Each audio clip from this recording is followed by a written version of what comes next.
Matheus, ele foi diagnosticado há um tempo atrás com depressão, bipolaridade e síndrome do pânico. Mas o que pegou forte, assim, pra mim foi a bipolaridade. Vou pausar aí. Pausa o vídeo.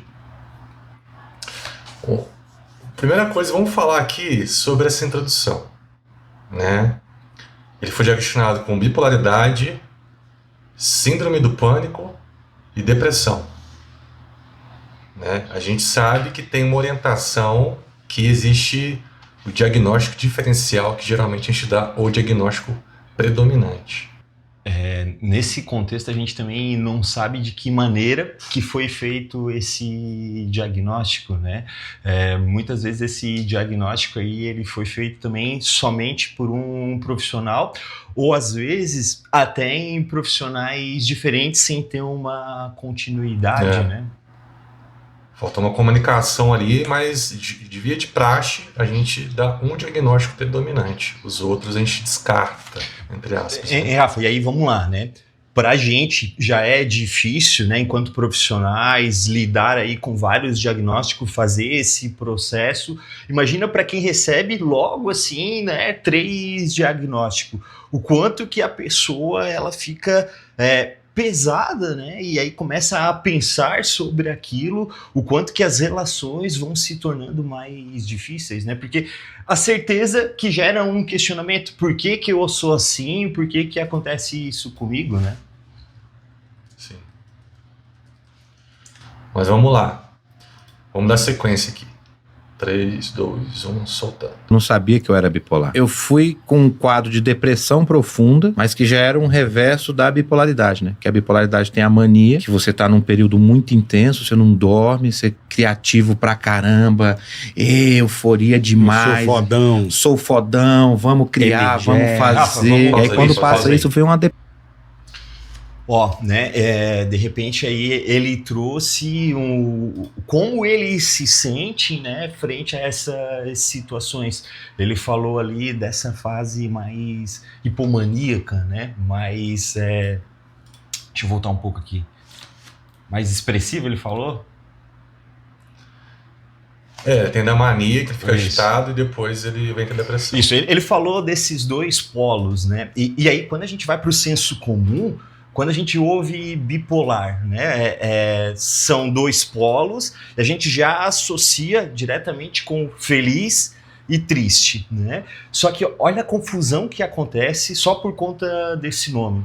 Muitas pessoas pensam que a oscilação de humor que ela vai tendo durante o dia, né, conforme ela vai enfrentando as situações, isso caracteriza ser bipolar, né? E aí é onde cai no senso comum. Só que perceba o que ele está trazendo, a experiência dele. São fases extremas de mudança de humor, e aí ela predomina, né? E muitas vezes é semanas, até meses.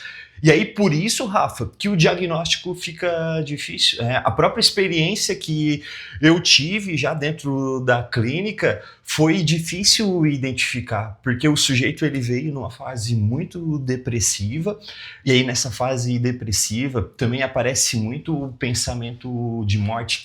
E aí, de acordo com... É por isso que ele foi diagnosticado também com depressão. Exato. Né? Porque provavelmente... Geralmente, via de regra, o bipolar ele é diagnosticado com depressão antes, porque o profissional às vezes não dá tempo de acompanhar a mudança de energia dele, né, que a gente chama. Ele não chega a acompanhar a fase de mania, e muitas vezes também o pessoal entende a mania como uma leve melhora.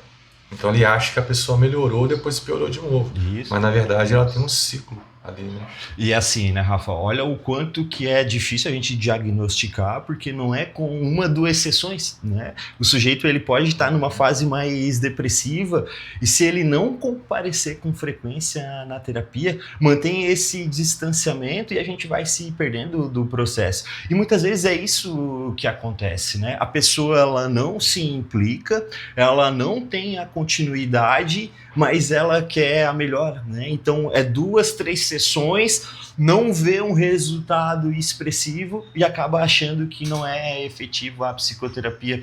E aí entra o problema, Rafa, da gente diagnosticar só pelos sintomas, né? Porque daí, se for só pelos sintomas, me passa na cabeça que só o medicamento ele vai dar conta também, né? Soltar mais um pouco. Depressão profunda. Então, quando eu fui tratar isso, que foi essa depressão profunda, acaba piorando a bipolaridade. Tipo, tratou o negócio errado. É, porque a depressão você trata a parte depressiva do negócio. E a bipolaridade você tem que regular o humor da pessoa. São 3 coisas a bipolaridade que tem. A mania. O que você tinha de mania? Só pra eu entender, irmão. Me sentia querendo mudar meu show todo. Sem... Então, vamos pensar no tratamento aí, né? O pessoal chega triste. Porque geralmente quando você vai pra terapia, você procura ajuda, é quando você tá mal. Exato. Você tem pensamentos ruins, né? Você quer fazer uma coisa errada pra você. Aí já assim. tá um problema, né? Porque é pra apagar o incêndio, né? Isso. Aí você chega lá, o médico vai ver aqueles sintomas e vai falar, pô, preciso dar uma contida. E a primeira coisa que geralmente o psiquiatra vai fazer é dar um antidepressivo. Né? Só que o antidepressivo, ele tipo joga a pessoa pra cima, vamos dizer assim. Não é esse o efeito, tá? Mas para uma pessoa bipolar, ela pode provocar esse efeito. Porque ela regula, estabiliza o humor. Só que o antidepressivo ele pode aumentar a euforia. Dependendo do antidepressivo, ele aumenta a euforia. Então ele joga a pessoa lá pra cima. Com a mania, isso é péssimo. Vamos soltar mais um pouco? Vamos lá então, soltar. Dormir, acordando 5 horas da manhã pra poder fazer esteira, mania de comprar pra caramba. É mesmo. Teve um dia que eu entrei na Temu e comprei quase R$4.000 de pijama pra minha filha. Não. Eu vi uns Caralho, pijama que Matheus. brilhava no escuro, Coisa. brigar com os outros. Você Como é que alguém coitada, passa a sua velho. razão na mania? Você tem razão? É. Quando passa isso aí, vem a depressão. E tem o período misto, que é os dois juntos. Que legal, Puta, hein? Que confuso. Tá? Aqui ele falou que ele teve a compulsão, né? Que é característica do bipolar. Então que ele comprou 4.000 de pijamas. Né? E que ele sempre tem razão. Então aqui a gente parte um pouquinho para a questão psicológica em si, né? Porque o bipolar, ele tem essa questão de criar uma narrativa, por isso que ele é um diagnóstico entre a depressão e a esquizofrenia. Porque o bipolar, ele tem essa questão de criar uma narrativa em que ele está certo. Né? E isso E aí a somado à gente mania, pode né? associar, né, com o perfil de alguém que como se estivesse manipulando, mas é porque dentro do contexto dele ali, ele está se enxergando como algo correto, né? Só que isso, para quem está de fora, vem bem intenso, né? A expressão desse sujeito, ela é de uma forma intensa. Por isso que é difícil modular na relação, né? Quem convive com pessoas bipolar, de fato encontra essa dificuldade, né? É como se fosse assim, dependendo de como ela tá, eu vou ter que cuidar também do que eu falo ou como que eu vou agir, né? Porque a maneira como ela vai sentir, como ela vai agir frente a essa relação, dependendo da fase que ela tá, pode ser dessa maneira bem intensa, né? Então, de maneira geral, Rafa, a gente precisa conhecer o que está acontecendo para começar a lidar, né? Senão vão aparecendo outras situações, a gente vai culpabilizando sem entender de fato que é uma questão neurobiológica e que tem responsabilidade também do sujeito, né? O sujeito, ele também tem responsabilidade sobre suas atitudes, por isso que ele precisa entender, por isso que ele precisa saber o que está acontecendo. Que é onde vem a parte mais perigosa, que é o que eu tinha, né? Graças a Deus, isso... Que bom. Que é a tendência de... O médico, na época, cortou eu de ficar sozinho em hotel. Foi onde entrou a Bianca viajar comigo. Sério mesmo? Chegar nesse Sério. nível, Matheus? É o nível mais foda da bipolaridade. Caralho, Eu velho. lembro uma vez ligaram pra mim, você sabe do mal? Eu falei, não, cara, o que aconteceu? Ele sumiu, eu falei, caralho. Nessa Vamos deixar até o época, final? a gente ainda não tinha descoberto da bipolaridade. Eu tava numa fase fazendo muito show, bebendo Ah, muito. você tomava uma cachaça. Muito todo dia. Eu Puta tomava merda. 2, 3 litros de vinho às vezes por dia. É mesmo? Que isso, cara? Era, eu tava Caralho, nessa então fase. por isso você tava zoado. Um monte de Acumulou bosta. tudo, chegou um dia que eu falei, porra, pra mim não dá mais. Aí eu fiquei, foi 5 dias, 6 dias lá em casa que eu não queria que ninguém nem entrasse. Foi. Pus todo mundo pra fora de casa, filha, esposa, tudo e tal. É mesmo. Você sente alguma coisa disso que eu tô falando? Procure um psicólogo, Vai buscar converse com as ajuda, pessoas, né? fale com as pessoas, porque Rafa, e aí a gente vê ele falando do contexto dele. E aí, vamos lá, é uma figura pública, faz shows aí pelo Brasil inteiro, deve fazer até fora do Brasil.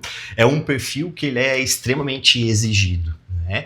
E aí essas pessoas aí que estão no mainstream, que dependem da sua postura, né? Dependem de si para ganhar o dinheiro, eu digo da própria questão ali do ser artista, né? Olha o quanto que implica em ter que se reinventar, em ter que ficar estudando um contexto novo.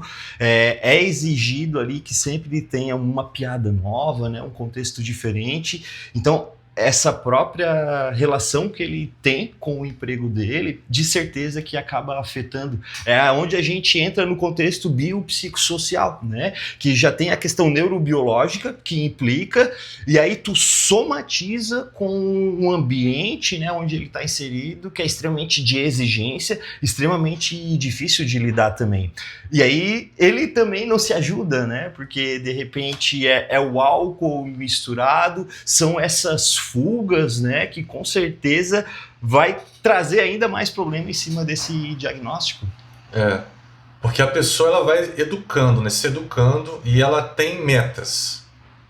Então a bipolaridade ela não acontece de uma hora para outra, né? Você se constrói uma pessoa bipolar, né? Porque voltando lá novamente, né, o transtorno bipolar ou qualquer tipo de transtorno, ele tem que gerar algum tipo de prejuízo, né? Então a pessoa ela pode ter uma predisposição, mas se ela se adaptar àquele ambiente, aquilo, né, vai ser natural. Por exemplo, um gênio da vida, né, um Einstein, um Da Vinci, eles poderiam ser categorizados obsessivos, dependendo, né, da saída deles, né? Então, se você transforma isso em arte, se você consegue dar conta das suas coisas, você não tem nada, né? Então, assim, o que aconteceu é porque ele estava tendo prejuízos. Ele estava tomando muito álcool, né, muito vinho. Ele estava tendo pensamentos ruins que ele não estava conseguindo lidar com eles, né? Então os prejuízos estavam evidentes. Então aí o médico, né, orientou que ele tem que conversar com as pessoas, se puder ficar acompanhado em momentos de crise, né? Isso tudo é importante. Então assim, o medicamento ele entra junto, mas com mudanças de comportamento, né? Imagina, porque ele tem que produzir. Imagina se ele se entope de lítio. Como é que ele vai chegar no palco, né? É aí que está o negócio, né? Porque quando você parte para coisa bioquímica, 100% bioquímica, você tira da pessoa qualquer coisa que ela pode fazer além de tomar remédio. E aí uma pessoa que precisa produzir, igual o Cid falou, ele está em evidência, ele precisa dar rendimento, ele é uma pessoa que está sendo exposta, ele precisa criar, né? Então assim, ele precisa estar com o cérebro funcionando. Então o medicamento muitas vezes ele pode também bloquear isso um pouco.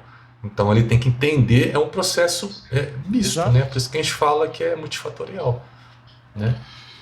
E aí, Rafa, o que eu acho bacana também, né, é que na nossa fala, se a audiência prestar atenção, a gente sempre está trazendo essa responsabilidade para o sujeito.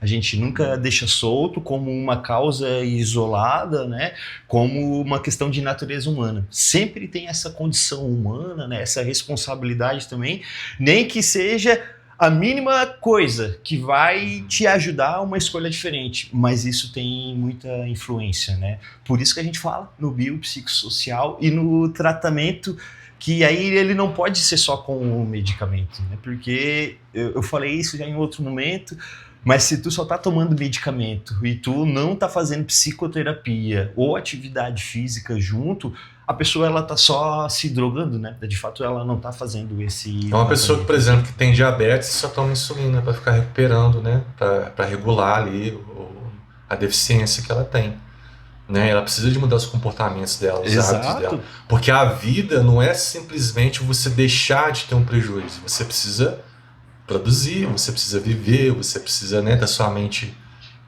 você precisa ter ferramentas, né? Não é simplesmente você ficar bloqueando um sintoma, né, que possa ser biológico e simplesmente achar que aquilo vai resolver. Não é assim que funciona. E quando tu recebe um diagnóstico, ele não é uma sentença também, né? Tu consegue lidar. Hoje a gente tem muita informação e quem se implica consegue.